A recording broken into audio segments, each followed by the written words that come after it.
Welcome back to the 2025 edition of Kineticrats, the CT Dems podcast. I'm David Kostek. And I'm Tar Kamen. Well, we decided to wait 1 month and drop our first podcast of the new Trump administration on February 20th, 1 month to the day, because we thought, well, that'll give us enough time to see what's what and have some analysis. So, was it wise of us to wait a full month? I honestly think we could have waited a couple of hours on the day of inauguration to talk about this administration, but at least we have a lot to talk about this edition of the podcast. Yeah, with Project 2025, part of the argument was always that they have this document in place already, and they have a plan in place already, that they were frustrated in last time and how slow going it was to, I don't know, tear up America. So now they're ready to go. And it turns out they were. I did not watch the inauguration. I just decided, nope, I'm out. So if you did, what struck you? So, watching the inauguration was a little bit like watching a horror movie for me. Um, just the optics of having so many billionaires seated in the front rows, mixed into the Trump family, really makes you wonder, are these people that are surrounding this administration really working to the best interests of the American people? I mean, top to bottom, you had Elon Musk, who has become somewhat of a vice president figure, I would say, in this administration. If not Uh, president? if not president. You had Mark Zuckerberg there, you had Jeff Bezos there, and it's really interesting to me that a lot of these figures are billionaires who previously had condemned the Trump administration.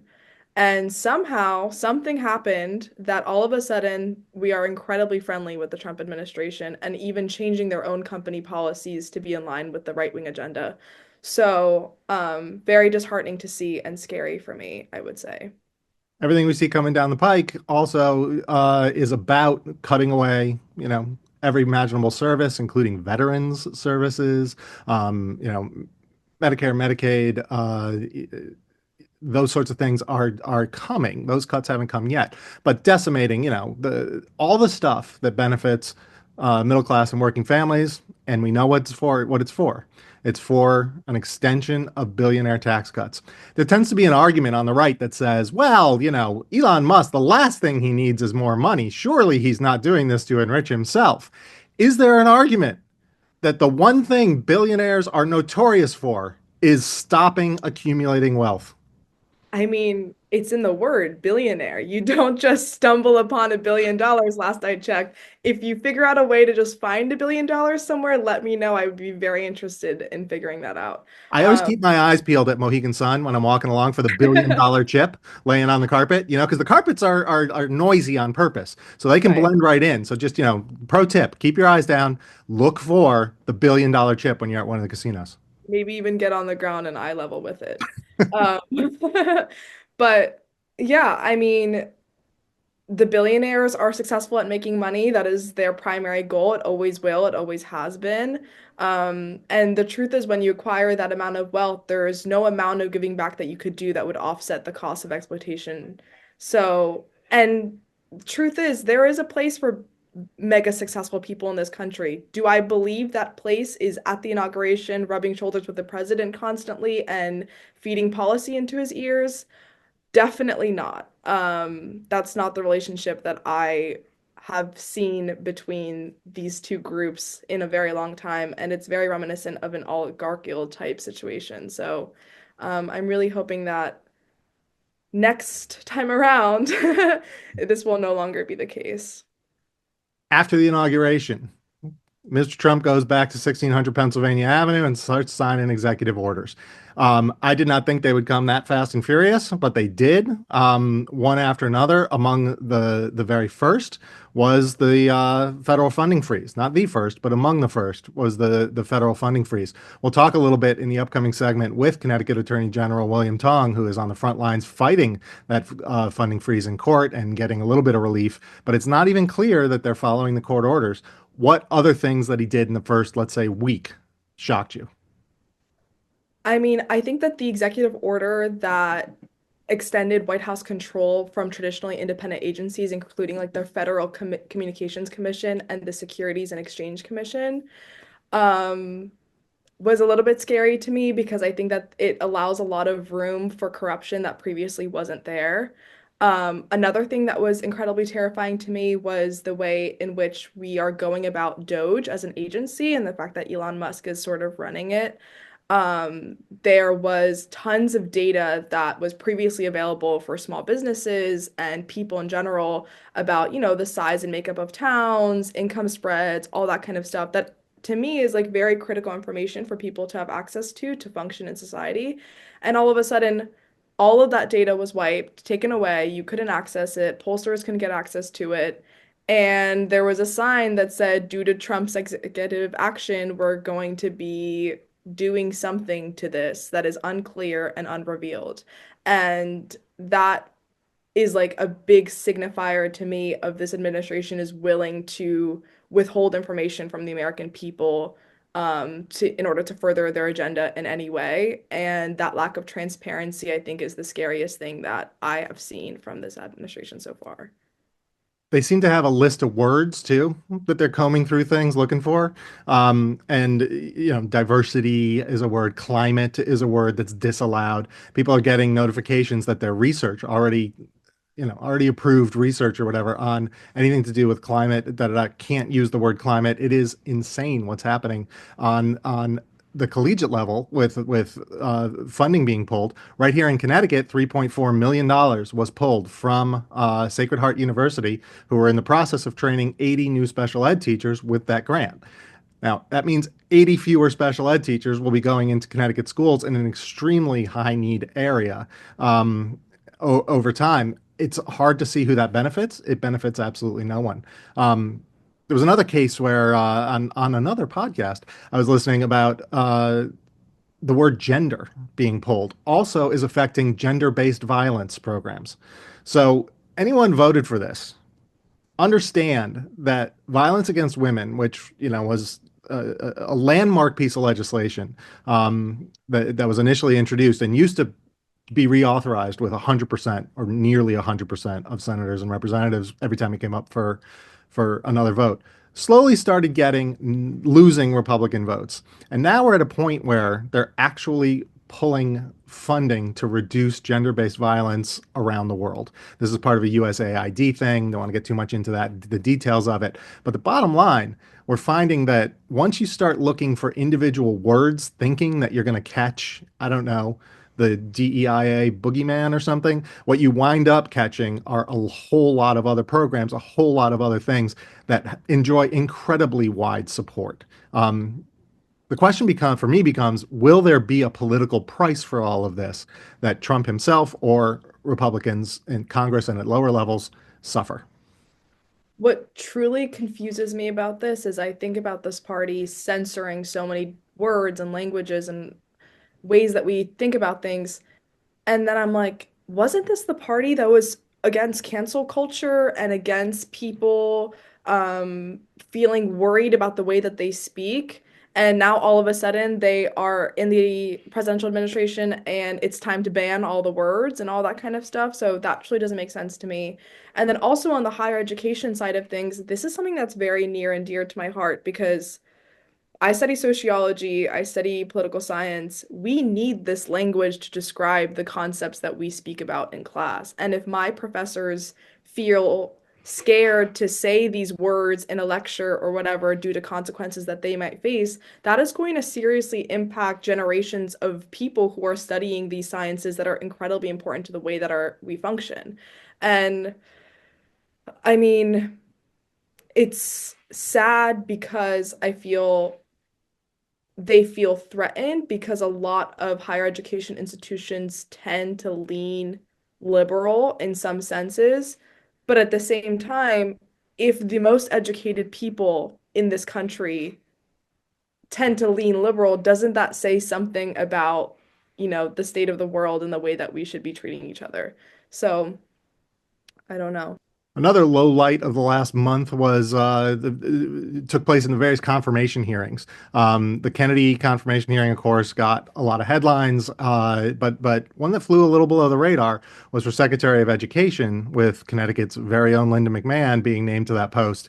And there was a point where Chris Murphy, who sits on the committee through which she had to pass, asked her about whether or not a school that teaches African American history is necessarily jeopardizing its funding for having a course in specifically in African American history. And let's note that literally every high school in Connecticut offers a course on Black and Puerto Rican history.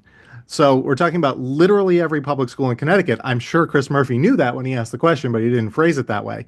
And Linda McMahon's short answer was, I have to get back to you on that. Right. She doesn't know what Trump's intent is. And I kind of actually think Trump doesn't know what Trump's intention is because he doesn't understand the consequences of things that happen that he proposes. It's sort of all philosophical and not at all practical.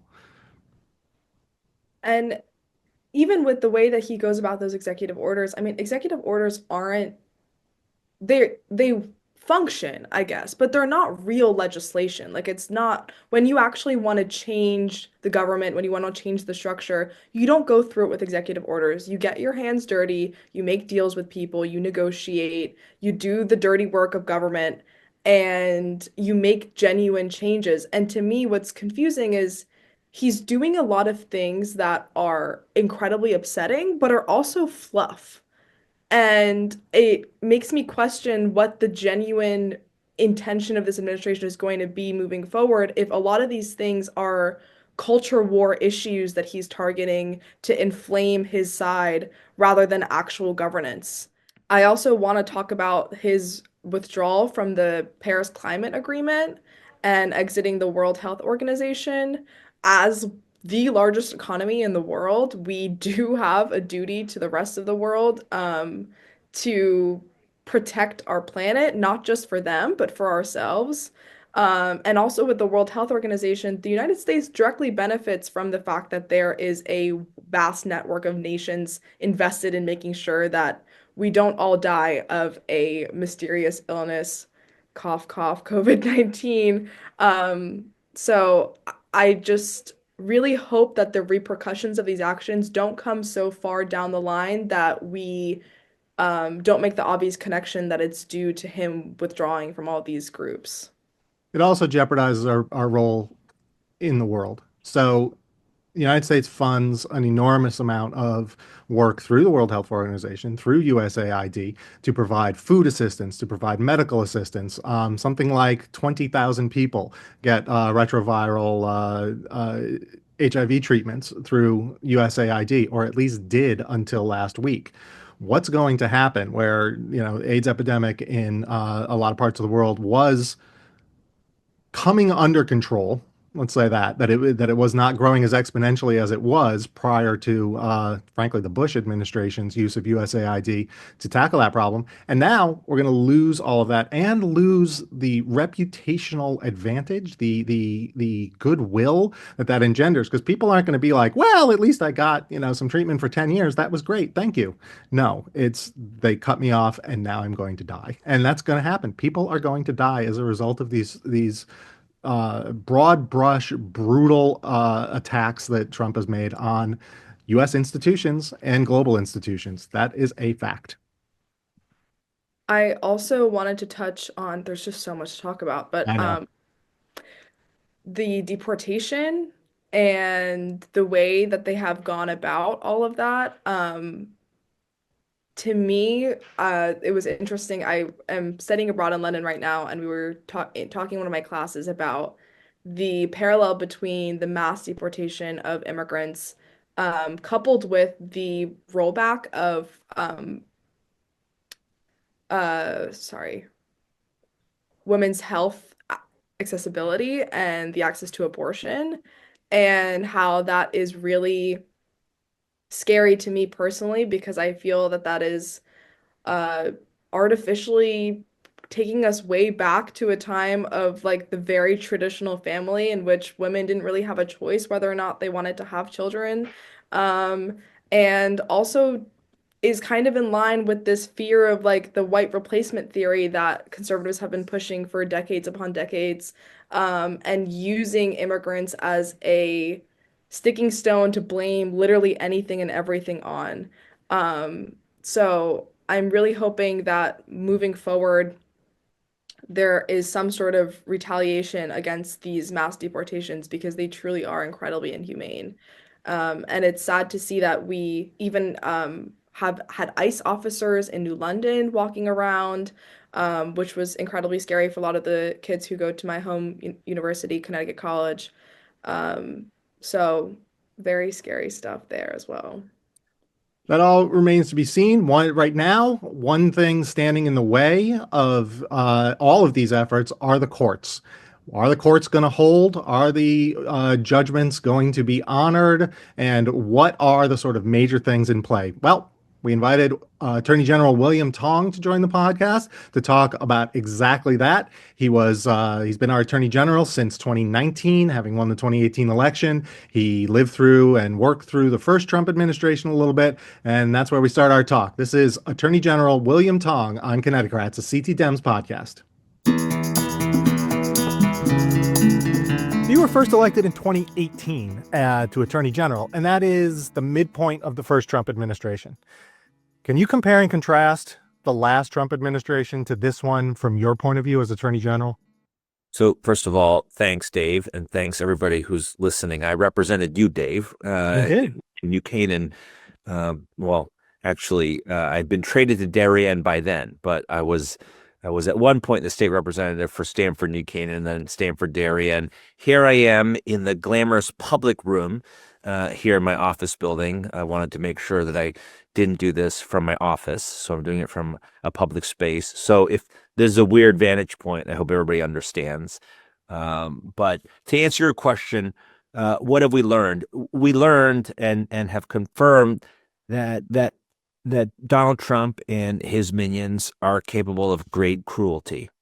That was true in 1.0. It's certainly true in 2.0. We also know now, after I'm starting my 7th year, or I'm in my 7th year as Attorney General, that they don't much care about rules and guardrails, what we would generally call the rule of law, and they don't care about precedent and what courts have said in the past.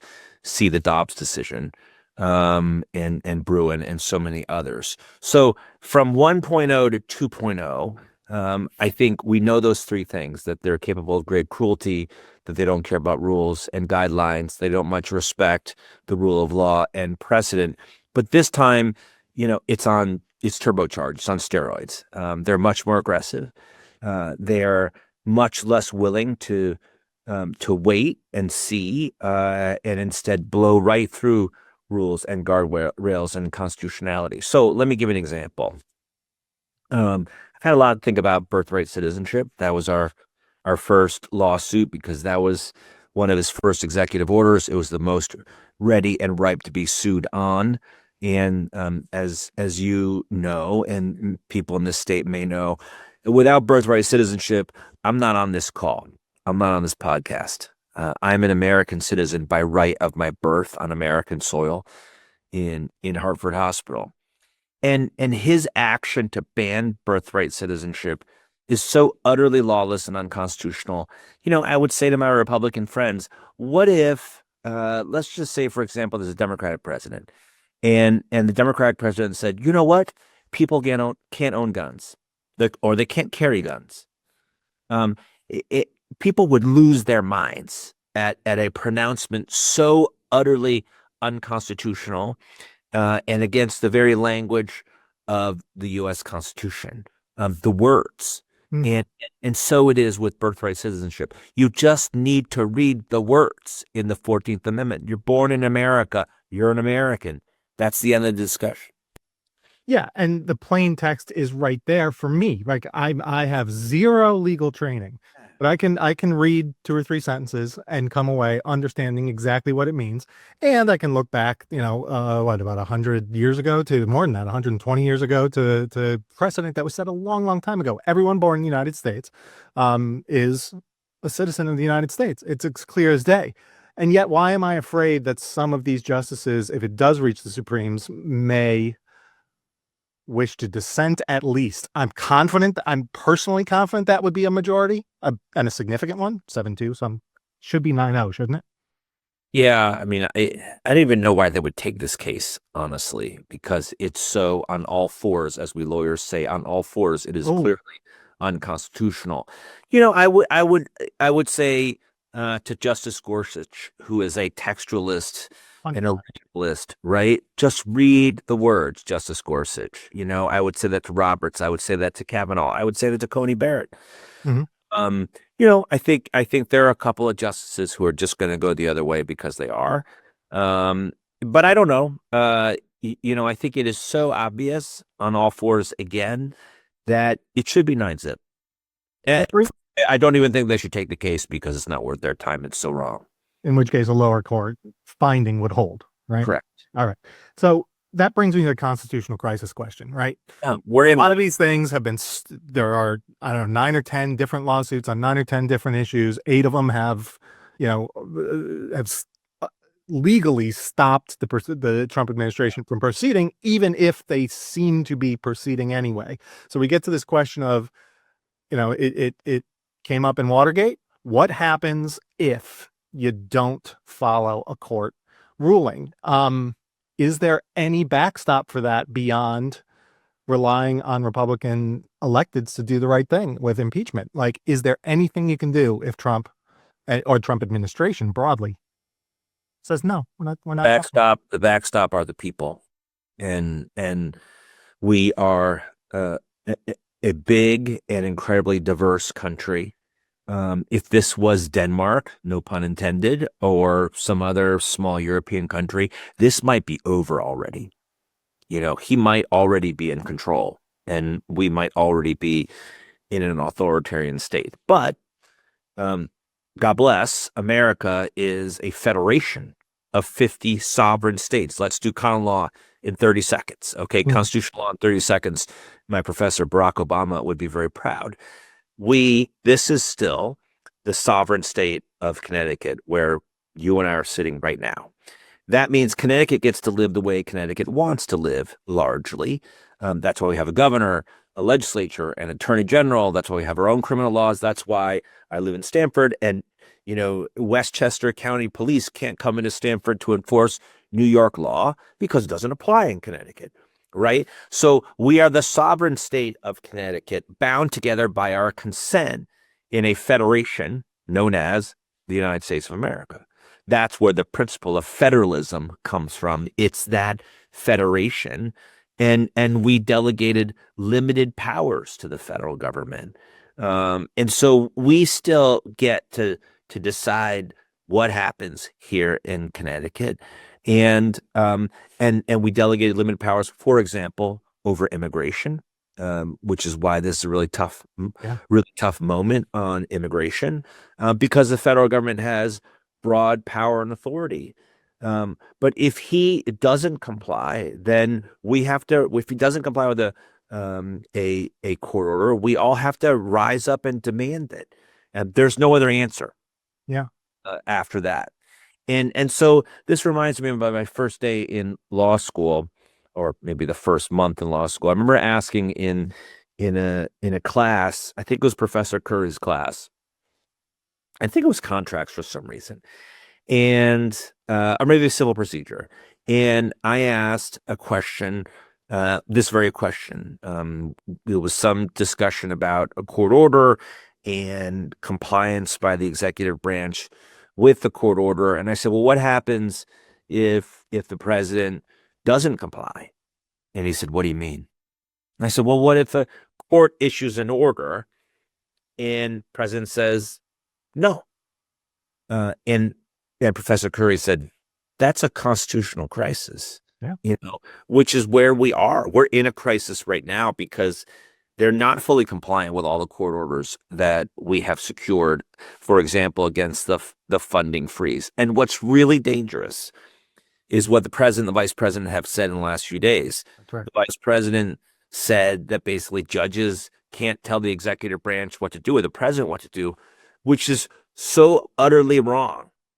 right? I mean, every middle schooler in America, in Connecticut and in America, knows of the concept of checks and balances. The judiciary is a check on the executive branch. If the president can do whatever he wants and doesn't have to listen to courts, then we have unchecked power. We have a president who can run roughshod over everybody else, and then Congress becomes not just marginal, it becomes optional, right? Our rights become optional, state governments become optional, and we cease to be free. And I know that it sounds dramatic to people, but that's where we are.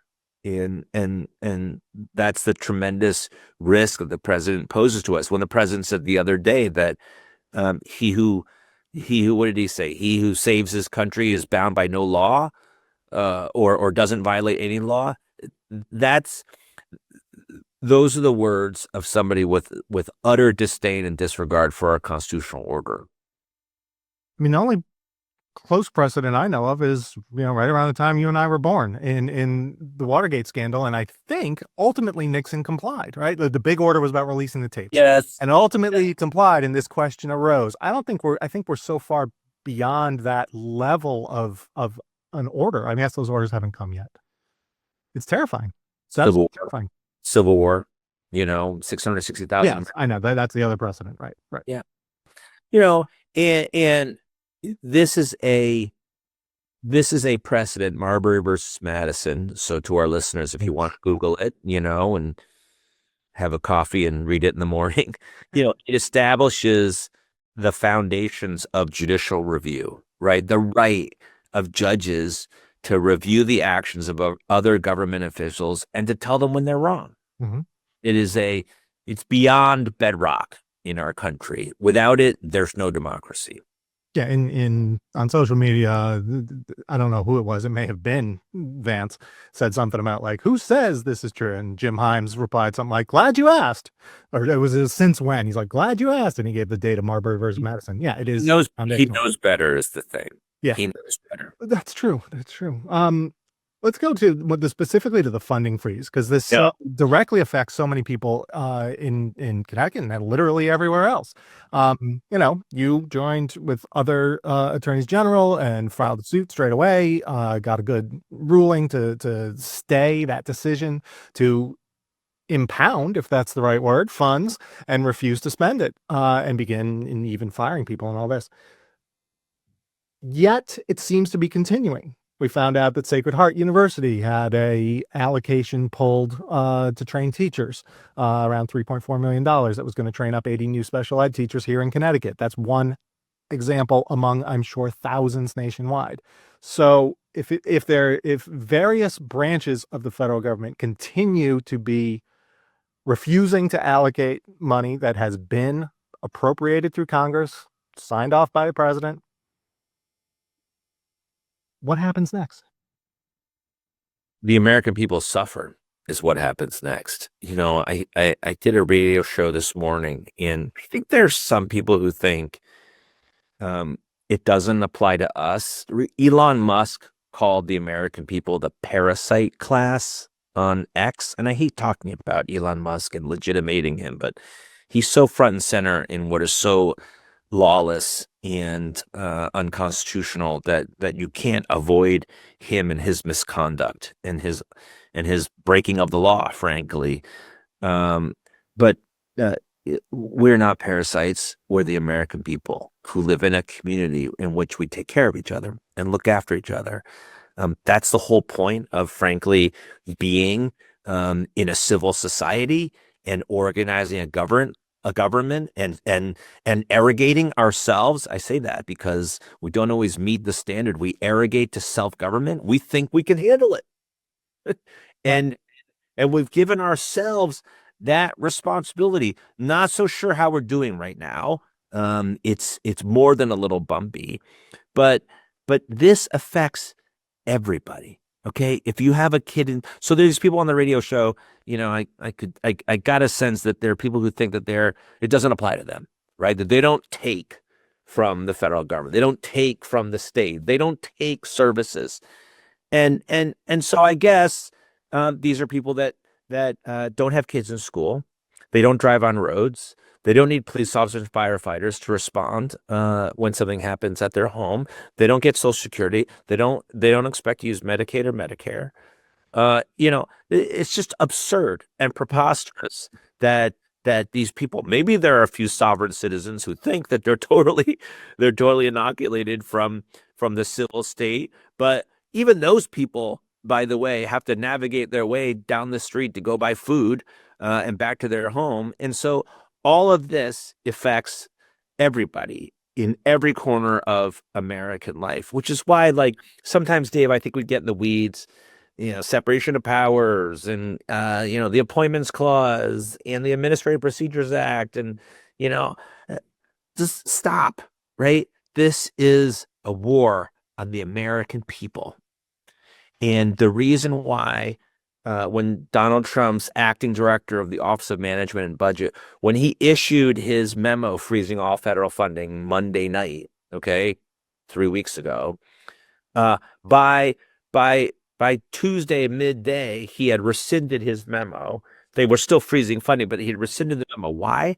Because I know my red state colleagues, my red state attorney general colleagues, and their governors were calling the president saying, "What the hell are you doing?"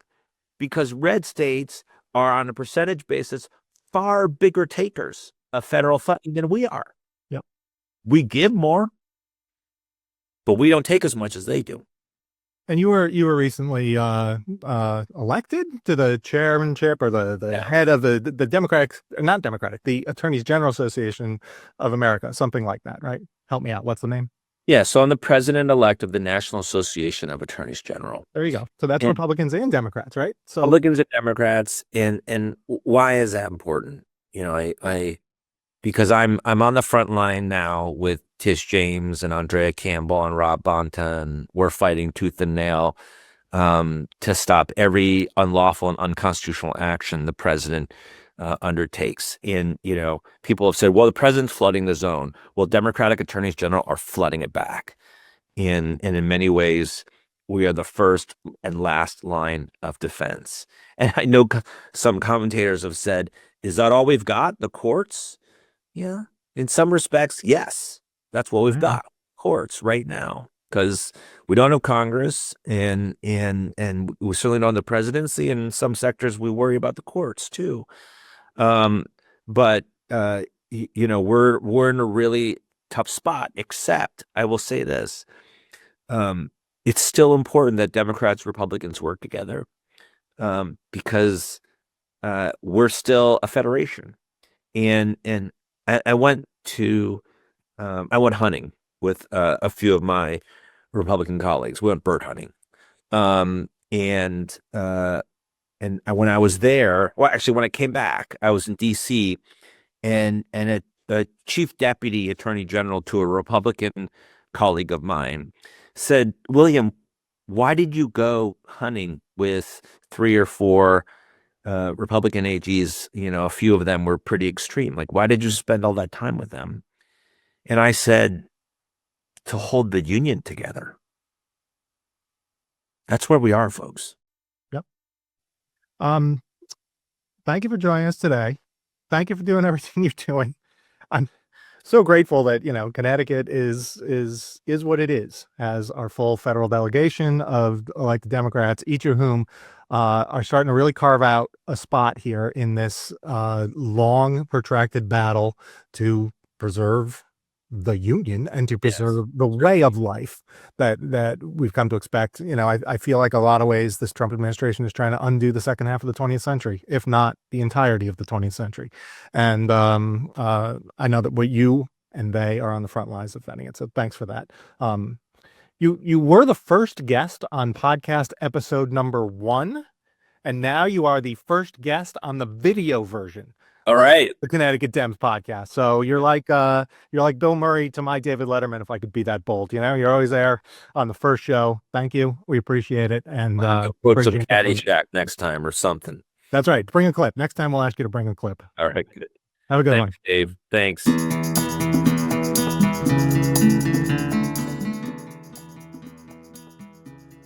Well, the efforts of William Tong and the other attorneys general work their way through the courts. We here at the Connecticut Democratic Party are getting a lot of inquiries about what can I do? What can individuals do across the state of Connecticut to counteract and to affect change in what is going on and what they're seeing as they are rightly horrified. Do you remember much from 2017? Like what was when So, first started in 2017, you were, of course, still in high school, right? well, I was Middle? in 8th grade. Middle school. All right. So I was in middle school, but I do remember that even then, our school organized a walkout protest of the school. I think a couple of days after Trump was inaugurated into office. And so I'm from Princeton, New Jersey originally. So we had protests for climate going on when he um, left the Paris Agreement the first time around. Um, but I think the most important thing is to find an issue that you feel incredibly passionate about and then find the people who are doing something about it and ask them what you can do to help. I think that there's so many organizations that are centered around specific issues, whether that be like women's health, again, the environment or immigration, etc., that need help right now and need some helping hands and donations and all of that kind of thing, all of those kinds of things. So that's where I would start personally. Yeah, in 2017, people remember the women's marches that were organized across the country in, I think it was January of 2017. They were massive. I mean, absolutely massive. But those were organized by, people working outside of electoral politics, outside of the Democratic Party. Obviously, a lot of the people who participated are aligned with the Democratic Party, et cetera. However, it was done by people organizing on their own. And we're starting to see that a little bit happening around Connecticut and around the country as well. There have been a couple of organized protests at state capitals. On President's Day, there was a pretty large one at the Connecticut State Capitol with over 1,000 people showing up, as well as others in, I think, New Haven, New London, and elsewhere in the state. Old Saybrook had a small one, et cetera. The Quiet Corner is organizing one. This is happening. So, how do people find out about these things? Well, we've put together a little guide, and I will link that in the show notes here if you want to take a look at the CT Dems efforts to try to channel some of this both into the Democratic Party and into activist groups who are working sort of on their own, but are largely aligned with. Now, as we point out there, sometimes that means challenging Democrats in electoral office. Okay, understood.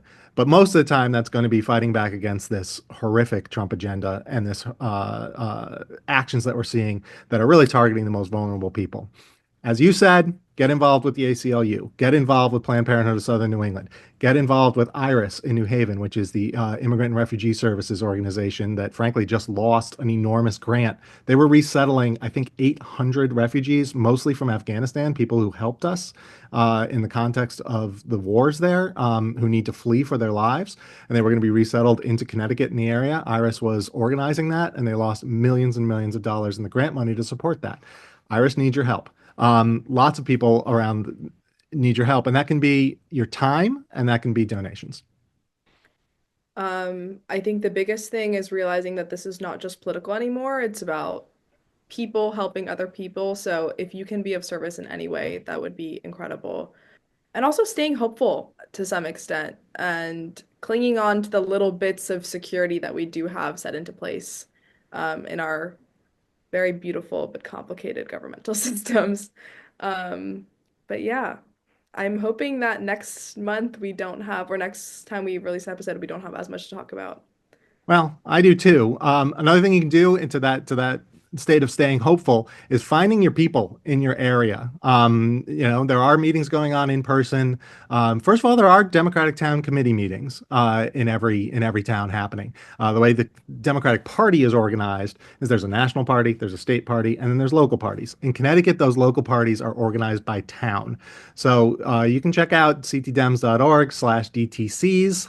DTCs, the four letters, and you'll get a list of all of the DTCs and how to contact them in each town. But if you're not looking to work within the party, there are activist organizations all over the place. Best thing to do, visit indivisible.org. That is indivisible.org. You can type in your zip code, and it will show you a number of groups that are organized in one way or another. Some may only organize one protest and never work again. Okay, fine. Keep looking, and you will find an Indivisible. I know the broad Indivisible Connecticut chapter, which is West Hartford based, is enormous. The Stamford, Greenwich, Shoreline groups, all those are three separate groups, all meet all the time. And there are others that aren't indivisible groups, but are still functioning to help elect Dems, but more importantly, to push back and try to affect legislation. And it can be fun. You'll find community, you'll find people, you'll find like-minded individuals, maybe even friends.